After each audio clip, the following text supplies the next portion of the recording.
안녕하세요. 아재부동산TV 이소장입니다. 오피스텔은 주택수에 포함이 될까요? 안 될까요? 많은 분들의 문의글 때문에 오늘은 오피스텔에 대해 알아보는 시간을 가져보겠습니다. 우선 대답은 주택이 될 수도 있고 아닐 수도 있습니다. 또한 민감한 세금에 대해 언급 안 할 수가 없는데요. 세금 또한 실질과세 원칙에 의해 주택으로 취급받는 경우도 있고 그렇지 않은 경우도 있다고 보시면 됩니다. 정말 알쏭달쏭하네요. 오늘날 급격한 부동산 가격 상승과 더불어 매력적인 상품으로 주목받고 있는 오피스텔. 하지만 일반 주택과 달리 주택수에 포함되는지 어떤 세금이 부과되는지 여러 가지가 헷갈리는 부분이 많습니다. 이번 영상에서는 오피스텔 투자를 고려하는 분들을 위해 주택수 포함 판단 기준과 세금 문제를 분석하여 현명한 투자 결정에 도움을 드리겠습니다. 오피스텔은 주거와 업무 공간의 기능을 동시에 제공하는 유연한 공간으로서 주택과 상업용 부동산의 특성을 동시에 가지고 있습니다. 하지만 세무처리 측면에서는 상업용 부동산으로 분류되어 취득세 부과 시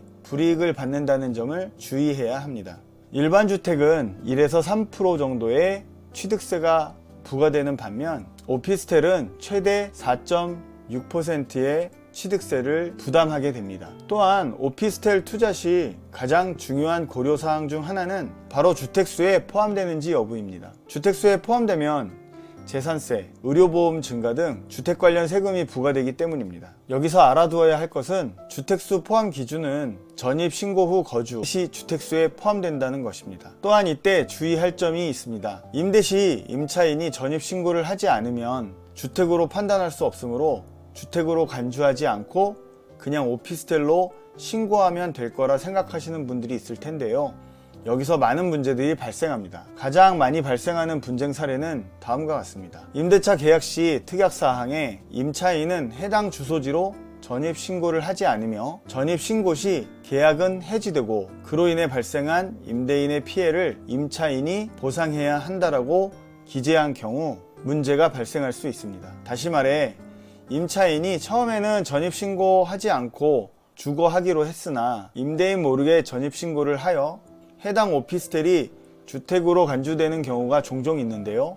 이때 임대인과 임차인의 계약의 특약사항은 편면적 강행 규정에 의해 무효가 되며 임차인은 계속 거주할 수 있고 임대인의 피해는 그대로 임대인의 몫이 되는 경우가 있으니 주의하시기 바랍니다. 따라서 주택 임대 시에는 주택, 사무실로 임대 시에는 주택 아닌 오피스텔이라고 보시면 됩니다. 오피스텔은 취득 단계부터 양도 단계까지 다양한 세금이 부과됩니다. 투자 전 세금 부담을 명확하게 하고 이를 최소화할 수 있는 전략을 수립하는 것이 중요합니다. 취득세. 이미 언급했듯이 오피스텔은 상업용 부동산으로 취득세가 부과됩니다. 부가가치세. 오피스텔 매입 시 부과되는 부가가치세는 업무용으로 사용하는 경우 환급받을 수 있습니다. 반면 주택용으로 사용하는 경우에는 환급받을 수 없으므로 주의가 필요합니다. 오피스텔을 매각하는 경우에도 주택으로 판매하는 경우와 오피스텔로 판매하는 경우 부가세 환급의 차이가 있습니다. 주택수에 포함되는 오피스텔에는 재산세가 부과됩니다. 재산세는 주택의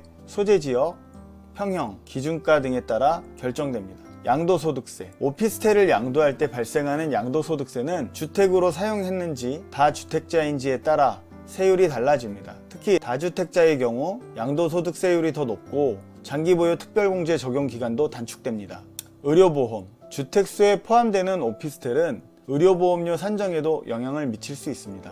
의료보험료는 자가보유 주택수에 따라 계산되기 때문에 오피스텔 소유는 의료보험료 증가 요인이 될 수 있습니다. 이처럼 오피스텔 투자는 단기적인 이익만을 추구하는 것이 아니라 장기적인 관점에서 신중하게 판단하고 투자 전략을 수립해야 합니다. 세금 부담, 시장 상황, 정책 변화 등 다양한 요소를 종합적으로 고려하여 현명한 투자 결정을 내려야 성공적인 투자가 가능할 것입니다. 또한 전문가의 도움을 적극 활용하고 지속적인 정보 수집과 분석을 통해 투자 포트폴리오를 관리하는 것이 중요합니다. 여러분에게 좋은 정보가 되셨길 바랍니다. 감사합니다.